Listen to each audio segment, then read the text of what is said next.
The black SUV screeched to a halt outside the small bakery in Itiwan, and Amara's hands froze over the cash register. Through the window, she watched three men in dark suits step out, but it was the fourth man that made her heart stop. Min Jun. The man who had abandoned her 4 years ago. The man who had broken her heart and left her pregnant and alone in a foreign country. And now he was here, standing outside her bakery, looking more commanding and dangerous than ever. But what Min Jun didn't know, what would shatter his carefully controlled world in the next 60 seconds, was that he had a daughter.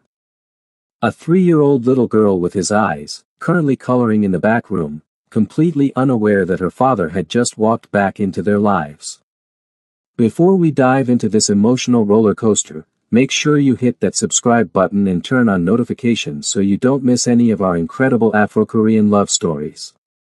Drop a like if you're ready for some serious drama, and comment below, Team Second Chance or Team Move On.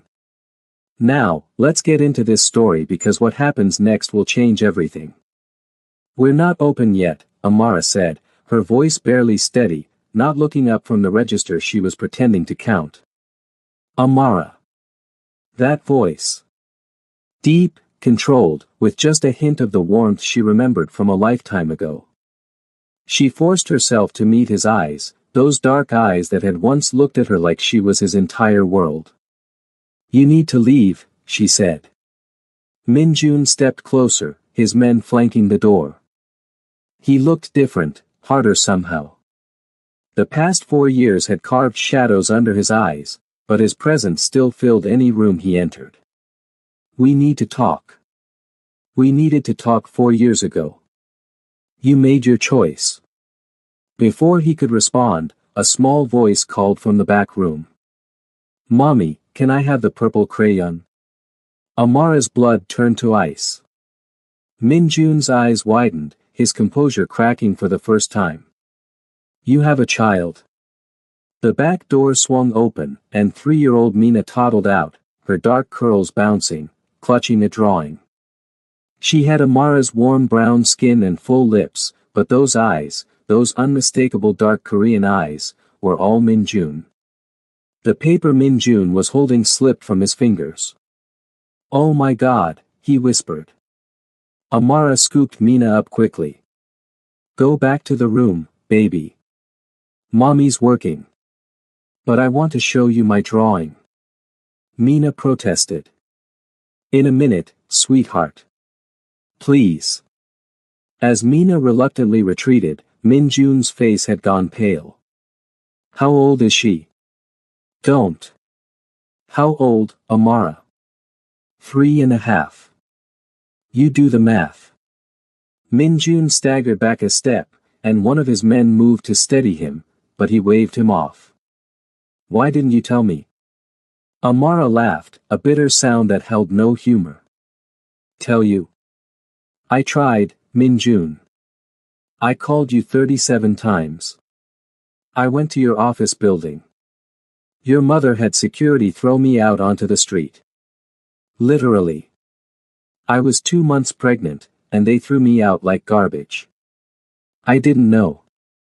You didn't want to know. There's a difference. Min Jun's jaw clenched. My mother told me you took money and left. She said you wanted nothing to do with me, that you'd moved back to America. And you believed her. Just like that. After everything we shared, you just believed I would disappear for money. The silence stretched between them, heavy with 4 years of pain and betrayal. Finally, Min Jun spoke, his voice rough. My father had just been killed. The organization was in chaos. I had people trying to assassinate me every other day. My mother said she'd handled it, that you were safe and wanted to move on. I was trying to survive and take control of the family business. I trusted her. Your trust destroyed me, Amara said, tears burning her eyes. I was alone in a foreign country, pregnant, with no money, no family. I had to build everything from nothing. Let me fix this. Let me be there for her. For both of you. Now you want to play father. Now, when she's already 3 years old. When you missed her first steps, her first words, every single milestone. Before Min Jun could answer, his phone buzzed. He glanced at it, and his expression darkened. I have to go. But this isn't over, Amara. That's my daughter, and I'm not walking away again. You don't get to decide that anymore. Min Jun turned at the door, his eyes meeting hers with an intensity that made her breath catch. I will be back. And Amara? I never stopped loving you. Not for a single day. Then he was gone, leaving Amara trembling and Mina peeking around the corner with curious eyes. The next morning, Amara's phone rang from an unknown number. Against her better judgment, she answered. Ms. Johnson, this is Secretary Park from Hanseong Group.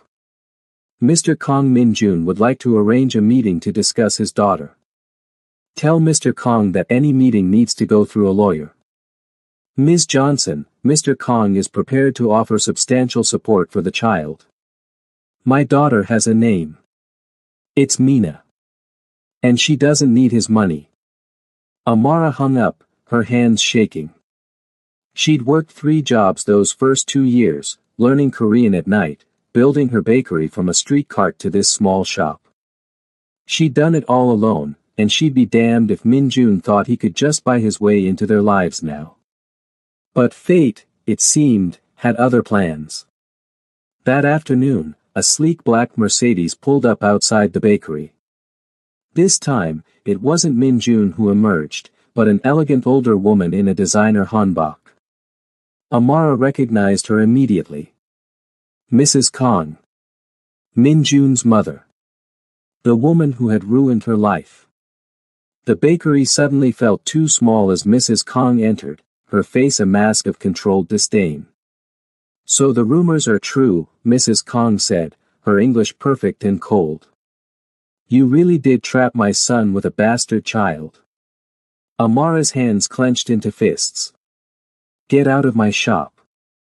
This shop. Mrs. Kong looked around with barely concealed contempt. This is what you've accomplished. How pitiful. I offered you 5 million won to disappear 4 years ago. You should have taken it. You offered me blood money to abandon the man I loved. I threw it back in your face, and then you had me thrown out like trash. Mrs. Kong smiled, a sharp, cruel expression. And yet, here you are. Still trash, just in a slightly nicer location. I said get out. Not until you understand something clearly, Mrs. Kong stepped closer, her voice dropping to a venomous whisper. That child, if she really is Min Jun's, will never be accepted by this family. She's mixed, illegitimate, and the daughter of a nobody. You're deluding yourself if you think Min Jun will choose you over his responsibilities. Min Jun is a grown man. He makes his own choices. Mrs. Kong laughed. Is that what you think? My son is the head of one of the most powerful families in Seoul. Every decision he makes affects hundreds of people, billions of won, international connections. He doesn't have the luxury of playing house with his foreign mistake. We're not a mistake. And you need to leave. Now. I'm leaving. But hear this, Amara Johnson. I got rid of you once, and I'll do it again. Stay away from my son, or you'll discover exactly how powerless you really are in this country. Mrs. Kong swept out, leaving Amara shaking with rage and fear. She pulled out her phone and called her best friend, Ji Young, the only person who'd stood by her through everything. She came here, Ji. To my bakery. She threatened me. That witch, Ji Young spat. What did you say? I told her to leave. But gee, what if she's right? What if Min Jun can't actually be with us, even if he wants to? Don't let that woman get in your head. You're a fighter, Amara. You've survived everything she's thrown at you. But what about Mina? She deserves to know her father, doesn't she? Ji Young sighed. That's not a question I can answer. But whatever you decide, I'm with you. If you're finding this story as intense as we are, hit that subscribe button and drop a comment telling us what you think Amara should do. Should she give Minjun a chance, or protect her daughter from the Kong family? Let us know below, and don't forget to like this video. That evening, Amara was closing up the bakery when Minjun appeared again, this time alone. Your mother came to see me today, Amara said without preamble. Minjun's expression darkened. What did she say? The same thing she said 4 years ago. That I'm not good enough, that Mina will never be accepted, that you'll never choose us. She's wrong. Is she? Amara challenged. Because 4 years ago, she convinced you I'd left you for money. How do I know you won't believe her again when things get difficult? Minjun ran a hand through his hair, frustration evident in every line of his body. I was a different person then. I was drowning, Amara. My father had just been murdered by a rival family. I had uncles trying to stage coups, prosecutors investigating us, enemies on every side. My mother was the only person I thought I could trust. And now? Now I know she's been lying to me for 4 years. Now I know I have a daughter I've never held. Now I know the only woman I've ever loved thinks I abandoned her. His voice broke slightly. Let me make this right. How? How do you make this right, Minjun? You can't get those years back. You can't erase what happened. I know. But I can be here now. I can be the father Mina deserves. I can protect both of you. We don't need your protection. I've kept us safe just fine on my own. Have you? Minjun pulled out his phone and showed her a series of photos. Amara's breath caught. They were surveillance photos of Mina at her preschool, at the park, walking with Amara to the bakery. What is this? My mother has had you under surveillance since I found you yesterday. She's looking for ammunition, Amara. Ways to prove you're an unfit mother, ways to take Mina away from you and push you out of Korea entirely. Terror gripped Amara's heart. She can't do that. She can try. She has resources, connections, lawyers who've never lost a case. And Korean courts favor Korean nationals in custody disputes. Custody? Minjun, you can't be serious. You just found out about her yesterday.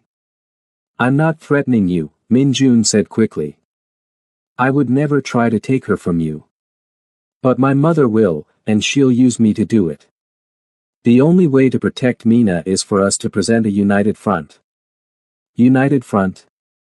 What does that mean? Minjun took a deep breath. Marry me. Amara stared at him, certain she'd misheard. What? Marry me. If we're married, my mother has no grounds to challenge your custody. Mina becomes a legitimate heir to the Kong family. You have legal protections. You're insane. I'm not marrying you for legal protection. Then marry me because I never stopped loving you. Because every day for 4 years, I've regretted listening to my mother. Because when I saw our daughter yesterday, I felt something I haven't felt since my father died, hope. Amara's eyes filled with tears. You broke my heart, Minjun. I know. And I'll spend the rest of my life trying to earn your forgiveness. But right now, I'm asking you to think about Mina. My mother won't stop. She'll make your life hell, and she'll use every weapon she has to separate you from our daughter. I need to think. You have 24 hours. After that, my mother will file an injunction claiming you're an unfit parent and that as Mina's biological father, should have custody rights. You're threatening me now. I'm warning you, Minjun said. The papers are already drawn up. My mother had her lawyers prepare them. I stole them from her office this afternoon. She's planning to serve you tomorrow night. He handed Amara a folder. Inside were legal documents, all in Korean, but she could make out enough to see he was telling the truth. Oh God, she whispered. Marry me, Amara. Let me protect you both. That's all I'm asking. After Min-jun left, Amara called Ji-young in a panic. He proposed. The man who abandoned you proposed. It's not romantic, Ji. It's strategic. His mother is going to try to take Mina. Can she really do that? I don't know. I'm a foreign national on a business visa. Min-jun is a powerful Korean citizen. If they want to make my life difficult, they can. So what are you going to do? Amara looked at the legal documents spread across her kitchen table, then at the photo of Mina sleeping peacefully in her bed. I'm going to protect my daughter. Whatever it takes. The next morning, Amara called the number Min-jun had left. I'll do it, she said when he answered. But I have conditions. Anything. This is a marriage on paper only. Separate bedrooms, no expectations of romance or reconciliation. This is purely to protect Mina. There was a pause. If that's what you need. And I want legal guarantees. If this doesn't work out, I get full custody, and you don't fight me. Agreed. And Min-jun? Your mother stays away from me and Mina. Completely. Or the deal is off. I'll handle my mother. You said that 4 years ago. His voice turned hard, all business. 4 years ago, I was a boy trying to fill my father's shoes. Now I am the head of this family. My mother will do as I say, or she'll find herself cut off from the organization entirely. 3 days later, Amara stood in a private room at the Seoul family court, wearing a simple white dress Ji-young had helped her pick out. Min-jun wore a dark suit, looking every inch the powerful businessman he was. There were no guests, no celebration, just a judge, a translator, and the scratch of pen on paper. I now pronounce you married under the laws of the Republic of Korea, the judge said in Korean, which the translator repeated in English. Min-jun reached for Amara's hand, and she let him take it, his warm fingers wrapping around hers. For just a moment, she remembered how it felt 4 years ago, when they dreamed of a future together. Thank you, he whispered. I know this isn't what you wanted. Let's just focus on keeping Mina safe. As they left the courthouse, photographers appeared from nowhere, cameras flashing. Amara instinctively tried to shield her face, but Min-jun pulled her close, his arm around her waist. What's happening? She asked. My mother, Min-jun said grimly. She tipped off the press. She's trying to create a scandal. Kang Min-jun. Is it true you secretly married your foreign girlfriend? One reporter shouted. Mr. Kang. Does your mother approve of this marriage? Is the child really yours? Min-jun's security team pushed through the crowd, ushering them into the waiting car. Once inside, Amara turned on him. You said you'd handle your mother. I am handling her. This is her last desperate play. By tomorrow, every newspaper in Seoul will know we're married and that I have a daughter. She can't disappear you now, Amara. You're public. You're protected. Or I'm a target. Min-jun's jaw clenched. I won't let anyone hurt you. Either of you. The car pulled up to a high-rise building in Gangnam. What is this? Our new home. I've had it prepared for us. Min-jun, I have an apartment. I have a life. You have a one-bedroom apartment above a noodle shop in Itaewon. That was fine when you were invisible, but now you're the wife of Kang Min-jun. My enemies will use any weakness against me, and you and Mina are the biggest weakness I've ever had. We're not weak. That's not what I meant. He turned to face her fully. Amara, there are people who would hurt you to get to me. People who've killed for less. I need you somewhere secure, somewhere I can protect you. I can't just uproot Mina's entire life. Her preschool has a branch here in Gangnam. I've already arranged her transfer. Your bakery can be managed by your assistant for now, or I can help you open a new location. Whatever you need. You've thought of everything, haven't you? I've thought of nothing but you and Mina since I walked into that bakery 3 days ago. The penthouse was stunning, all floor-to-ceiling windows and modern design.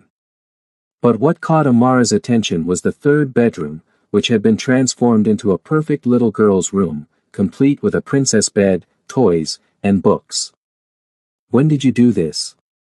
I had designers working around the clock. I wanted Mina to feel comfortable here. Despite herself, Amara felt tears prick her eyes. She'll love it. Can I meet her properly? Not just a glimpse. I want to talk to her, if you'll let me. Amara took a deep breath. Okay. But Min-jun, you have to understand. To her, you're a stranger. We have to go slow. I'll follow your lead. That evening, Ji-young brought Mina to the penthouse. The little girl's eyes went wide as she took in the huge space and the city lights twinkling below. Mommy, is this a castle? No, baby. This is our new home. We live here now. Like princesses. Amara laughed despite the tears threatening to fall. Something like that. Min-jun emerged from the kitchen, and Mina hid behind Amara's legs. Mina, this is Min-jun. He's a friend of Mommy's. Min-jun knelt down to Mina's level, his expression soft in a way Amara had never seen. Hello, Mina. Your mother has told me wonderful things about you. Mina peeked out from behind Amara. Do you live in the castle too? I do. And I heard you like to draw. I got you some special markers for your room, if you'd like to see them. Mina's curiosity overcame her shyness. Real markers? Not baby ones. Real ones. 10 different colors.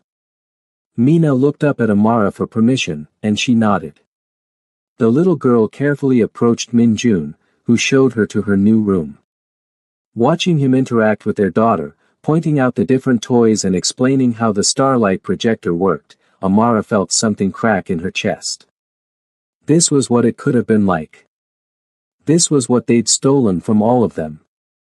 Later, after Mina had fallen asleep in her new princess bed, Amara found Min-jun standing by the windows, staring out at the city. She's incredible, he said without turning. She has your smile. And your eyes. Everyone says so. I missed so much. Yes, you did. He turned to face her, and in the dim light, she could see the pain etched in his features. I know I have no right to ask, but will you tell me? About her birth, her first words, all of it. I want to know everything. Amara should have said no. Should have kept that wall up between them. But seeing him with Mina, seeing the genuine regret in his eyes, she found herself nodding. They sat on the couch, maintaining careful distance, and Amara told him everything. About the difficult pregnancy, alone in a foreign country. About the 20-hour labor with only Ji-young by her side. About Mina's first word, which was, Mama, a mix of languages reflecting her mixed heritage. About sleepless nights and tiny triumphs and the overwhelming love that had kept Amara going when she wanted to give up. Min-jun listened to every word, and when she finished, there were tears on his cheeks. I'm so sorry, he whispered. Amara, I'm so sorry you went through that alone.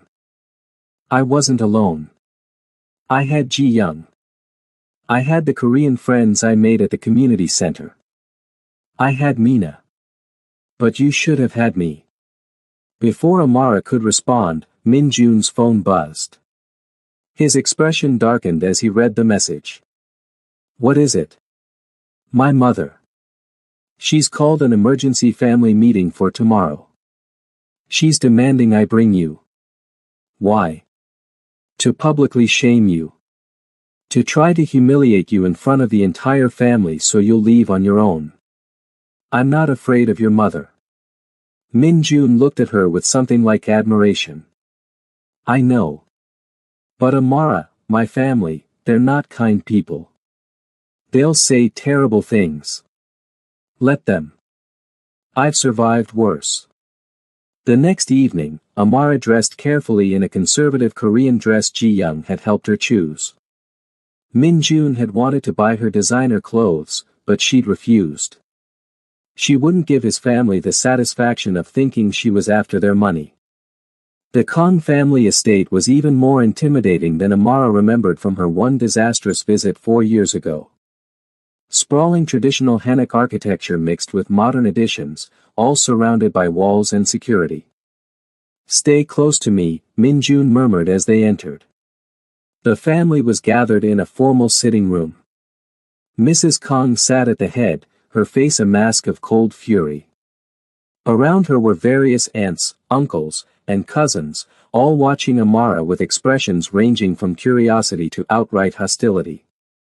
So this is the woman who trapped you, Mrs. Kong said in Korean, not bothering with English. Min Jun responded in Korean, his voice hard. This is my wife, Amara. You will treat her with respect. Your wife, one of the uncles laughed. Min Jun, have you lost your mind? Marrying some foreigner with a bastard child? Watch your mouth, Min Jun's voice dropped to a dangerous level. That's my daughter you're speaking about. Mrs. Kong stood. You've humiliated this family. Married in secret to avoid our objections, bringing shame to the Kong name.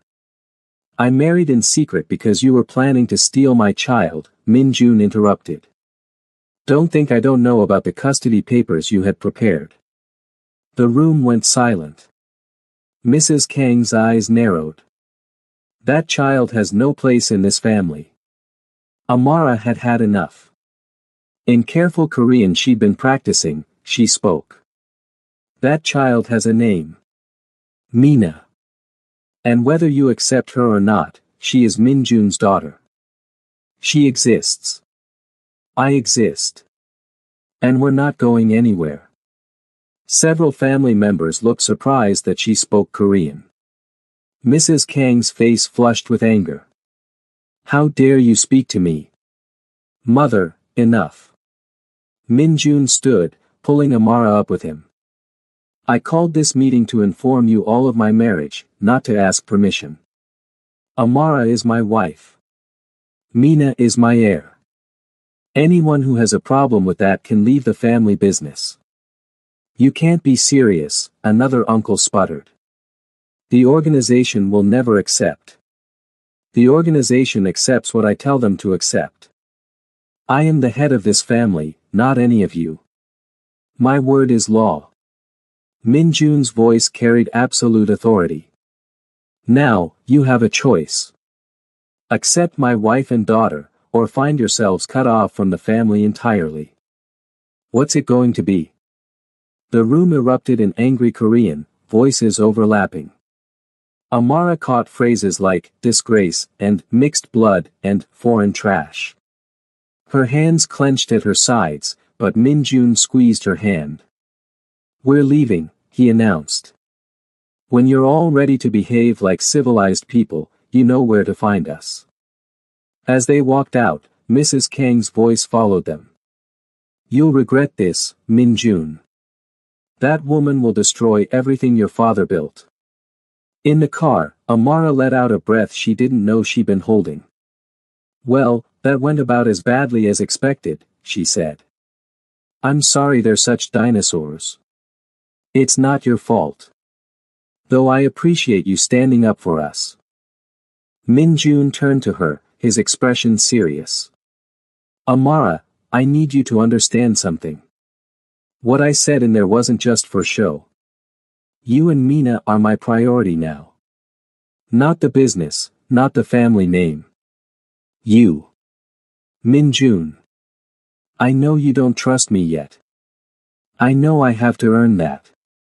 But I meant what I said at the courthouse. I never stopped loving you. Love isn't enough. It wasn't enough 4 years ago.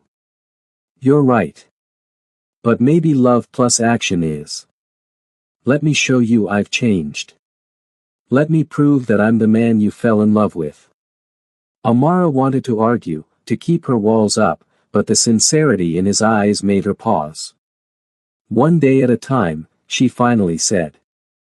That's all I can promise. That's enough. We're at the halfway point of this incredible story, and things are getting intense. If you're loving the drama, smash that like button and subscribe so you don't miss what happens next. Comment below, Team Amara or Team Min-jun. And do you think his family will ever accept them? Let's discuss in the comments. Over the next few weeks, an uneasy routine developed. Min-jun worked during the day but came home for dinner every night, sitting with Mina and slowly building a relationship with his daughter. Amara watched, her heart torn between the past pain and the present reality of seeing father and daughter together. Mina, for her part, adored Min-jun. He read her stories, played princess with her, and never seemed to tire of her endless questions. Min-jun, why is the sky blue? Min-jun, can you teach me Korean words? Min-jun, will you take me to see the palace? He answered every question with patience, and Amara could see genuine love growing between them. One evening, after Mina was in bed, Amara found Min-jun in his study, looking at something on his desk. She approached and saw it was Mina's drawing from that first day, the one she'd been trying to show when Min-jun appeared. She drew this the morning you came back, Amara said softly. The drawing showed 3 stick figures, one with brown skin and black curls, one smaller one in the middle with the same, and one figure that was just an outline. She always draws herself with a mother and a father, even though I'd never told her about you. It's like she knew something was missing. Min-jun's hand trembled slightly as he touched the incomplete figure. She drew a space for me before she even knew I existed. Children are intuitive like that. Amara, can I ask you something? Min-jun turned to face her. Why didn't you go back to America? After everything my mother did, after I didn't answer your calls, why stay in Korea? Amara considered lying, but what was the point? Because this is where you were. And stupid as it sounds, part of me kept hoping you'd come back. That you'd realize your mother was lying and come find me. And I didn't. No. You didn't. So I built a life without you. I learned the language, made friends, started my business. Korea became home, not because of you, but despite you. I don't deserve you. No, Amara agreed. You don't. But Mina deserves a father, and you're trying. That counts for something. Min-jun stood, closing the distance between them. And what about us? Does the fact that I'm trying count for anything there?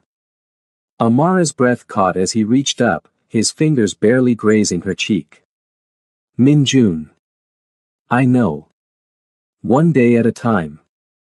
But Amara, every day I wake up and see you in my home, see our daughter, and I remember what I lost. What I threw away because I was a coward who trusted the wrong person. You weren't a coward. You were grieving. That's not an excuse. Maybe not. But it's an explanation. They stood there, inches apart, the air between them electric. For a moment, Amara thought he might kiss her, and worse, she thought she might let him. But then her phone rang, shattering the moment. It was Ji-young, her voice panicked. Amara, turn on the news. Channel 7. Amara grabbed the remote and turned on the TV. Her blood went cold. There on the screen was a news anchor, and behind her was a photo of Amara, Mina, and Min Jun from a week ago at the park. "What are they saying?" she asked Min Jun, who'd gone rigid beside her. His face was white as he listened. They're claiming you're a gold digger who got pregnant on purpose to trap me. That you're under investigation for immigration fraud. That there are questions about Mina's paternity." "What? That's insane. Who would?" Amara stopped as realization dawned. "Your mother." "I'll kill her," Min Jun said flatly, already pulling out his phone. Min Jun, wait. But he was already dialing. The conversation that followed was in rapid Korean, but Amara could hear the fury in every word. When he hung up, his expression was murderous. "She denies it, of course. Says this is a result of our hasty marriage, that people are naturally curious about my personal life. What do? We fight back. I'm calling a press conference for tomorrow. We're going to tell our story, all of it. And I'm going to make it very clear that anyone who comes after my family answers to me. Min Jun, I don't want to be in the spotlight like that. We don't have a choice anymore. My mother has forced our hand." "But Amara," he took her hands, "I promise you, I will not let them destroy you again. Not this time." The press conference was a circus. Reporters packed the room, cameras flashing as Min Jun took the podium, Amara standing beside him, her heart pounding. "Thank you all for coming," Min Jun began in Korean, which was translated to English. "I've called this conference to address the recent speculation about my family. 4 years ago, I met Amara Johnson. We fell in love. Due to circumstances and, I'll be honest, my own failures, we were separated. I was told she'd left Korea. She was told I didn't want to see her. Both of us were lied to by people we trusted." Reporters scribbled frantically. 3 weeks ago, I discovered that not only had Amara remained in Korea, but that we have a daughter together. A beautiful, intelligent 3-year-old girl named Mina. The reports claiming paternity questions are false. Mina is my daughter, and I have the DNA test to prove it to anyone who doubts. He pulled out a folder and held it up. As for the claims that Amara is a gold digger or committed immigration fraud, those are malicious lies. Amara came to Korea 4 years ago on a student visa, which she converted to a business visa when she opened her bakery. She built a successful business on her own, without any help from me or my family. In fact, the Kong family actively tried to drive her out of the country. Gasps rippled through the crowd. But most importantly, I want to make something very clear. Amara Kong is my wife. Mina is my daughter. They are under my protection. Anyone who threatens them, anyone who spreads lies about them, anyone who makes their lives difficult will answer directly to me. And trust me, you don't want that." The threat hung in the air, and every reporter in the room understood exactly what Kong Min Jun was capable of. "Now, my wife would like to say a few words." Amara stepped up to the microphone, her legs shaking but her voice steady. "I came to Korea as a graduate student 4 years ago. I fell in love with this country and with Min Jun. When I found out I was pregnant, I tried to tell him, but circumstances kept us apart. I won't lie and say it was easy. Being a single mother in a foreign country was the hardest thing I've ever done. But Korea gave me friends, opportunities, and a home. My daughter is Korean and American, and I'm raising her to be proud of both her heritages. To anyone who has a problem with that, I'm sorry, but we're not going anywhere." The reporters erupted with questions, but Min Jun guided Amara away from the podium, his security team creating a barrier. In the car, Amara finally let herself shake. "Was that okay? Did I say the right things?" "You were perfect," Min Jun said, then pulled her into his arms. For the first time in 4 years, Amara let herself lean into his embrace, drawing strength from his solid presence. That night, the press conference was on every news channel. Public opinion was split. Some praised Min Jun for standing by his family. Others criticized him for marrying a foreigner and potentially weakening the family line. But the paternity questions stopped, and the immigration fraud claims disappeared. Mrs. Khan, however, was far from finished. 2 days later, Amara received a call from her landlord. The building housing her bakery had been sold, and the new owner was terminating all leases. "Let me guess," she said to Min Jun, "your mother bought the building." Min Jun's expression confirmed it. "I'm sorry. She's more vindictive than I thought. It's fine. I'll find a new location." Or, Min Jun said carefully, "I have a commercial property in Gangnam. Prime location, high foot traffic. It's currently empty. Min Jun, I can't afford rent in Gangnam. I'm not asking for rent. Consider it my investment in our family business." "It's not a family business. It's my business." "Then let me invest as a silent partner." "Amara, please. Let me help you. Not because I think you need it, but because I want to be part of building something with you." Amara wanted to refuse on principle, but the truth was, she was tired. Tired of fighting alone, tired of proving herself, tired of carrying everything on her shoulders. "Silent partner," she finally agreed. "You don't get a say in how I run things. Wouldn't dream of it." The new bakery location was incredible. 3 times the size of her old shop, with modern equipment and a perfect corner spot. Amara threw herself into the setup, working long hours to get everything ready. Min Jun helped, showing up after his own work to paint walls and assemble furniture. Watching him labor beside her, his expensive suit jacket discarded and his sleeves rolled up, Amara felt her carefully constructed walls beginning to crumble. "Why are you doing this?" she asked one evening as they cleaned up. "Because I love you," he said simply. "And because I'm trying to show you that I'm here for the boring, mundane stuff, not just the grand gestures." The press conference was pretty grand. That was necessary. "This," he gestured around the bakery, "this is what I should have been doing 4 years ago. Building a life with you. Min Jun." Amara set down her paintbrush. "I'm scared. I'm scared to trust you again. I'm scared you'll choose your family over us when push comes to shove. Then let me prove you wrong. Every day, for the rest of our lives if necessary." He crossed to her, cupping her face in his hands. "Amara, I was half dead for 4 years. I went through the motions, ran the business, made the deals, but inside I was empty. The moment I saw you again, I remembered what it felt like to be alive. I'm not going to lose that again. I'm not going to lose you." This time, when he kissed her, she didn't pull away. She kissed him back, for years of pain and longing and love pouring into that moment.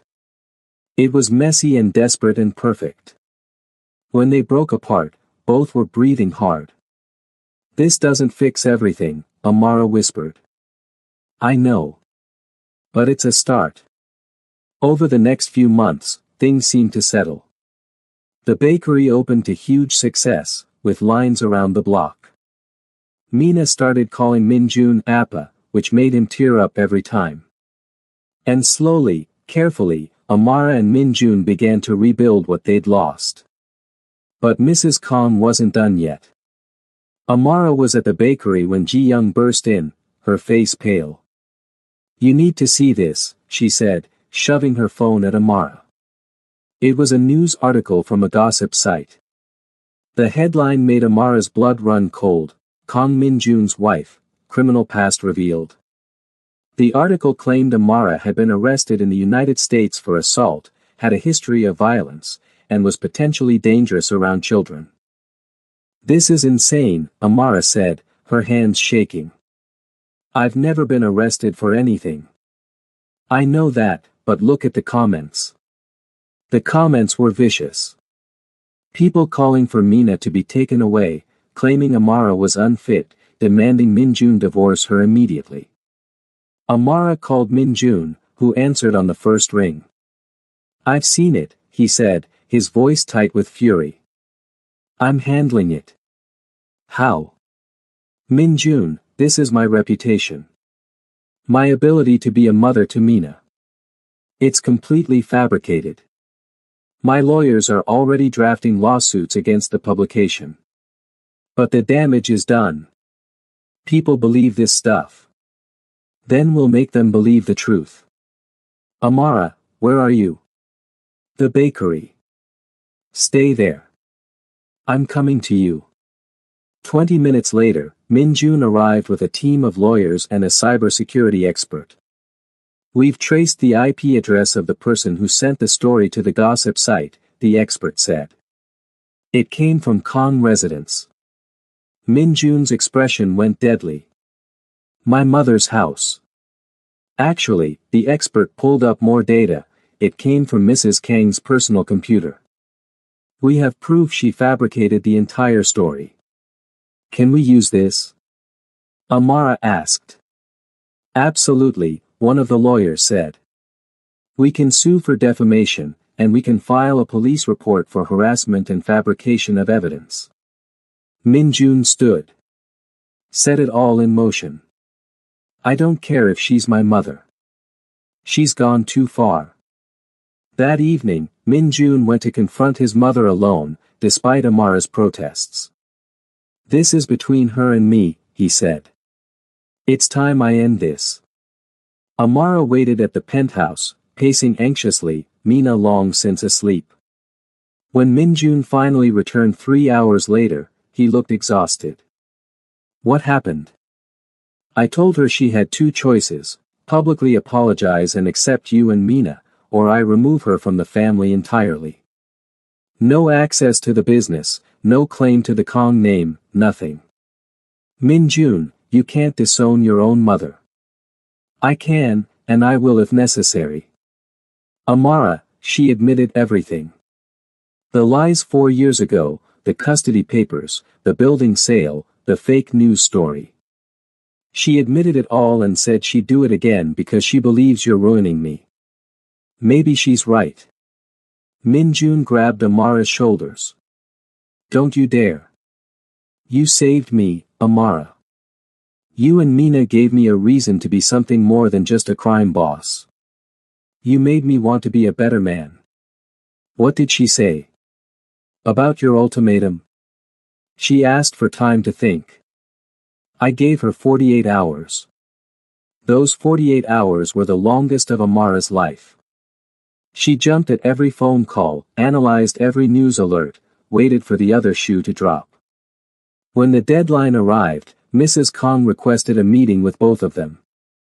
They met at a neutral location, a private room in an upscale hotel. Mrs. Kong looked smaller somehow, less formidable than before. I've considered your ultimatum, she said in English, looking directly at Amara for the first time. And I've realized that I have a choice, lose my son entirely or share him with you. Mother, Minjun started, but she held up a hand. I'm not finished. I don't like you, Amara Johnson. I don't approve of this marriage. I think you're wrong for my son, and I think your daughter dilutes our family line. Amara's hands clenched into fists, but Minjun squeezed her knee under the table. However, Mrs. Kong continued, I've watched my son over these past months. He's happier than I've seen him since his father died. He smiles. He laughs. He has purpose beyond the business. And I've realized that my attempts to drive you away have only pushed him further from me. She pulled out an envelope and slid it across the table. This is a public apology, which will be printed in every major newspaper tomorrow. In it, I admit to fabricating the criminal allegations and apologize for my actions. I also state my full support of your marriage. Amara and Minjun stared at the document in shock. Additionally, Mrs. Kong said, pulling out another envelope, this is a trust fund for Mina. 50 billion won, accessible when she turns 18. She is a Kong, regardless of my personal feelings, and she deserves her inheritance. Mother, I don't know what to say, Min Jun said. Don't say anything. I'm not doing this for you, or for her, she looked at Amara. I'm doing this because I'm a practical woman. I can either adapt or lose everything. I choose to adapt. She stood. I expect to be informed about Mina's education, health, and milestones. She will learn Korean culture and language. And she will know her family history. Are we clear? Crystal, Amara said, finding her voice. Mrs. Kong nodded once and left. In the car, Amara turned to Min Jun. Did that really just happen? I think my mother just surrendered. Should I be worried? It seems too easy. She's not doing this because she's had a change of heart. She's doing it because she's a strategist, and she knows when she's lost. But the result is the same, she'll leave us alone. And the family? Will follow her lead, as they always do. That night, Amara stood in Mina's room, watching her daughter sleep. Min Jun came up behind her, wrapping his arms around her waist. We did it, he murmured. We protected her. You did it, Amara corrected. You stood up to your mother. You chose us. I chose you 4 years too late, but I chose you. Amara turned in his arms. Min Jun, I need to tell you something. I'm listening. That day you walked into my bakery, I hated you. I hated you so much I could barely breathe. But watching you with Mina, watching you fight for us, somewhere along the way, I started to fall in love with you all over again. Amara. I'm terrified, she continued. Because loving you the first time almost destroyed me. But I can't seem to help it. You're a good father. You're trying so hard to make amends. And when you look at me, I remember why I fell in love with you in the first place. Min Jun kissed her, tender and sweet. I'm terrified too. Terrified I'll mess this up again, terrified I don't deserve this second chance. But I love you, Amara Kong. I love you and our daughter more than anything in this world. Even more than the family business. Especially more than the business. You are my family now. You and Mina. Everything else is just details. 6 months later, Amara stood in the garden of the Kong family estate, watching Mina play with her cousins. The family had slowly warmed to them, especially after Mrs. Kang's public about-face. It wasn't perfect, there were still whispers and judgments, but they were accepted. Min Jun came up beside her, slipping his hand into hers. Happy? He asked. Getting there, she admitted. Ask me again in a year. I'll ask you every day for the rest of our lives. Min Jun, there's something I need to tell you. He turned to face her fully, concern in his eyes. What is it? Amara took a deep breath. I'm pregnant. For a moment, he just stared at her. Then his face broke into the most beautiful smile she'd ever seen. Really? Really? About 8 weeks. I found out yesterday. Min Jun picked her up and spun her around, laughing. We're having another baby. Mina ran over. Appa, what's happening? Min Jun set Amara down and knelt to Mina's level. How would you like to be a big sister? Mina's eyes went wide. Really? I'm getting a baby? Really? Mina threw herself into both their arms, and the three of them stood there in a group hug, a family finally whole. Mrs. Kong approached, her expression unreadable. I heard the commotion. Is there news? We're pregnant, Min Jun announced, his arm around Amara. For the first time, Mrs. Kong smiled at Amara. It wasn't warm exactly, but it wasn't hostile either. Congratulations. I hope this one has an easier start than Mina did. Thank you, Amara said, genuinely surprised. As Mrs. Kong walked away, Ji Young appeared with champagne. I knew it, she crowed. I told you that you were glowing. The celebration that followed was warm and genuine. Family members, even the ones who'd been most hostile, offered congratulations. Toasts were made, plans were discussed, and for the first time, Amara felt like she truly belonged. That night, as she and Minjun lay in bed, his hand on her still flat stomach, Amara reflected on the journey that had brought them here. Do you ever wonder what would have happened if you'd never walked into my bakery that day? She asked. Every day, Minjun admitted. I think about all the time I wasted, all the moments I missed. But then I look at you and Mina, and I think maybe we ended up exactly where we were supposed to be. Even with all the pain. The pain made us stronger. Made me worthy of you. You're worthy of us, Amara said firmly. You proved that every day for the past year. I'll keep proving it every day for the rest of our lives. As Amara drifted off to sleep, she thought about the woman she'd been 4 years ago, young, heartbroken, alone. She'd survived what should have destroyed her. She'd built a life from nothing. She'd raised a daughter in a foreign country. And now, she had a family, a thriving business, and a future that looked bright. The journey hadn't been easy. There had been tears and trauma, betrayal and heartbreak.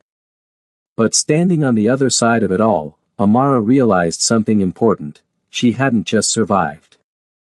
She'd thrived. And this time, when she built her dreams, she wouldn't be building them alone. We've reached the end of this incredible journey. If this story moved you, please hit that like button and subscribe for more amazing Afro-Korean love stories. Drop a comment and tell us, did Minjun redeem himself? Should Amara have forgiven him sooner, or did she handle it perfectly? And what do you think they should name their new baby? We love hearing from you. Don't forget to turn on notifications so you never miss our next upload. Thank you so much for watching, and we'll see you in the next story. 5 years later, Amara stood on the balcony of their penthouse, watching the Seoul skyline light up as evening fell. Behind her, she could hear Minjun reading bedtime stories to their 2 children, 8-year-old Mina and 4-year-old June. Her bakery had expanded to 3 locations across Seoul, each one more successful than the last. She'd published a cookbook combining American and Korean baking traditions. She'd become a voice in the international community in Korea, helping other foreign mothers navigate the system she'd once struggled with alone. But more than any professional success, she was happy. Truly, deeply happy. Minjun emerged onto the balcony, wrapping his arms around her from behind. They're finally asleep, he said. Mina wanted one more story, but I held firm. You're getting better at that. I'm getting better at a lot of things. Like being a husband. Amara turned in his arms. You know what I was just thinking about? What? That day you walked into my bakery. How terrified I was. How much I hated you. Thanks for the reminder, he said wryly. But also how that was the day everything changed. The day we started finding our way back to each other. Best decision I ever made, hunting you down. You know what the best decision I ever made was? What? Choosing to forgive you. Not right away, and not easily, but eventually. Because holding on to that anger was only hurting me. Minjun kissed her forehead. I don't take it for granted, you know. This life we've built. I know how close I came to losing it all. We both almost lost it. But we fought for it. Together. In the distance, fireworks suddenly lit up the sky. Some celebration in the city, painting the night in brilliant colors. Make a wish, Minjun said. I don't need to, Amara replied, leaning into his embrace. I already have everything I wished for. And as they stood there, wrapped in each other's arms, the city of Seoul sparkling below them and their children sleeping peacefully inside, Amara realized that sometimes the best love stories aren't the easy ones. Sometimes they're the ones that break you and remake you, that test you and strengthen you, that nearly destroy you before they save you. Their story had started with a lie and a betrayal. It had been forged in pain and loneliness. But it had been reborn in truth and dedication, in the courage to try again and the strength to forgive. It wasn't a fairy tale. It was better. It was real. And it was theirs. And that's where we'll leave Amara, Minjun, Mina, and little June, a family that was broken, abandoned, and nearly destroyed, but found their way back to each other against all odds. If this story touched your heart, if you felt every moment of Amara's pain and triumph, if you cheered when Minjun finally stood up for his family, then please show some love by hitting that like button right now. Your support helps us bring more incredible Afro-Korean stories to life. And if you haven't already subscribed, what are you waiting for? Join our family of over 2,000 subscribers who love these emotional, dramatic, real-life inspired stories. Hit that subscribe button and turn on the notification bell so you never miss our next upload. Trust me, the next story is going to blow your mind. Now, let's talk in the comments because I'm dying to know, do you think Amara forgave Minjun too easily, or did he truly earn his second chance? Would you have given him another opportunity after 4 years? And here's the big question, do you believe Mrs. Kang's change of heart was genuine, or is she just biding her time? Drop your honest thoughts below. I read every single comment and I love hearing your perspectives. Also, tell us, what should we name their second baby? We said it's a boy named June, but what would you have named him? Get creative in the comments. If you know someone who loves K-dramas, romance, or stories about overcoming impossible odds, share this video with them right now. Send it to your group chats, post it on your socials, spread the love. Before you go, check out the video I'm about to recommend on your screen. It's another incredible Afro-Korean love story that you absolutely cannot miss. Click it now and keep the emotions rolling. Thank you so much for spending the last 50 minutes with us. Thank you for caring about Amara's journey, for rooting for this family, and for being part of our amazing community. Your support means everything.